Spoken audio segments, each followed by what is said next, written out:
سورہ آل عمران کی آیت نمبر 64 سورہ آل عمران کا 7واں رکوع اور تیسرے پارے کا 15واں رکوع۔ قل اے محبوب آپ فرمائیے، یا اہل الکتاب، اے کتابیوں، اے توریت یا انجیل کو ماننے والوں، یا اہل الکتاب، اے کتابیوں، تعالو، آؤ، الی کلمۃ، ایک ایسے کلمے کی طرف، سواء بیننا و بینکم، جو ہم میں اور تم میں یکساں ہے، برابر ہے۔ یعنی قرآن پاک میں بھی یہی بات لکھی ہے، توریت، انجیل، زبور اور تمام آسمانی کتابوں، صحیفوں میں یہی بات لکھی ہے، تو اسی بات کی طرف آ جاؤ۔ وہ بات کیا ہے؟ اللہ نعبد الا اللہ، یہ کہ ہم صرف اللہ کی عبادت کریں، ولا نشرک بہ شیئا، اور کسی کو اس کا شریک نہ ٹھہرائیں، اس کے برابر کسی کو نہ سمجھیں۔ یعنی حضرت عیسیٰ علیہ السلام کو عبادت میں شریک نہ کریں، حضرت عزیر کو نہ کریں، اور کسی کو بھی نہ کریں۔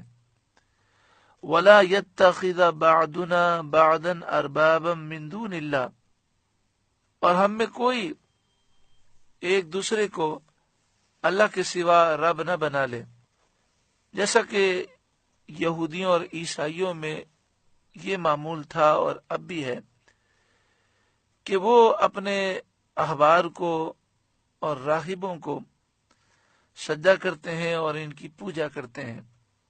فرمایا آ جاؤ اس کلمے کی طرف کہ ہم شرک نہیں کریں گے، اللہ ہی کی عبادت کریں گے، اللہ کے سوا کسی کی پوجا نہیں کریں گے، عبادت نہیں کریں گے، کسی کو خدا نہیں سمجھیں گے، رب نہیں سمجھیں گے، صرف اللہ رب العالمین وحدہ لا شریک کی عبادت کریں گے۔ اگر اہل کتاب اس کلمے کی طرف آ جاتے ہیں تو پھر یہودیت اور عیسائیت ختم ہو جاتی ہے، کیونکہ یہودیت اور عیسائیت کی بنیاد اسی شرک پر ہے۔ فَإِن تَوَلَّوْا، پھر اگر وہ نہ مانے، فَقُولُوا اشْهَدُوا بِأَنَّا مُسْلِمُونَ، تو اے مسلمانوں تم کہہ دو کہ اے اہل کتاب گواہ رہو کہ ہم مسلمان ہیں۔ اس میں ایک بڑی پیاری نصیحت ہے کہ جب آپ کسی کو نصیحت کرنے جائیں تو آپ کے اندر بہت زیادہ خود اعتمادی ہونی چاہیے، یعنی سامنے والے پر یہ ظاہر کرنا ضروری ہے کہ آپ مانے یا نہ مانے، ہم اس دین پر مضبوط قائم رہنے والے ہیں۔ جب آپ مضبوط ہوتے ہیں تو سامنے والے پر بات کا اثر ہوتا ہے۔ اگر سامنے والا یہ محسوس کرے کہ میں خود اسے کوشش کر کے دین سے ہٹا سکتا ہوں، تو بجائے اس کے کہ وہ دین قبول کرے، وہ ہمیں ہٹانے کی کوشش میں لگ جاتا ہے۔ تو اس لیے فرمایا کہ اگر وہ نہ مانے تو ان کے سامنے یہ اعلان کر دو کہ تم سب گواہ رہو کہ ہم مسلمان ہیں۔ یا اہل الکتاب، اے اہل کتاب، اے کتاب والوں، لم تحاجون فی ابراہیم، ابراہیم علیہ السلام کے بارے میں تم کیوں جھگڑتے ہو؟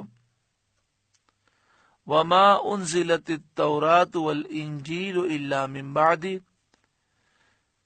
اور توریت اور انجیل تو ان کے بعد نازل ہوئی۔ افلا تعقلون، تو کیا تمہیں عقل نہیں؟ شان نزول اس کا یہ ہے کہ نجران کے عیسائی اور یہودیوں کے احبار میں مباحثہ ہوا، جھگڑا ہوا۔ یہودیوں کا دعویٰ تھا کہ حضرت ابراہیم علیہ السلام یہودی تھے، اور عیسائیوں کا یہ دعویٰ تھا کہ حضرت ابراہیم علیہ السلام عیسائی تھے۔ یہ جھگڑا بہت بڑھ گیا، تو فریقین نے سید عالم صلی اللہ علیہ وآلہ وسلم کو حکم بنایا، ثالث بنایا، اور آپ سے انہوں نے فیصلہ چاہا، آپ سے فیصلہ طلب کیا اس پر یہ آیت کریمہ نازل ہوئی۔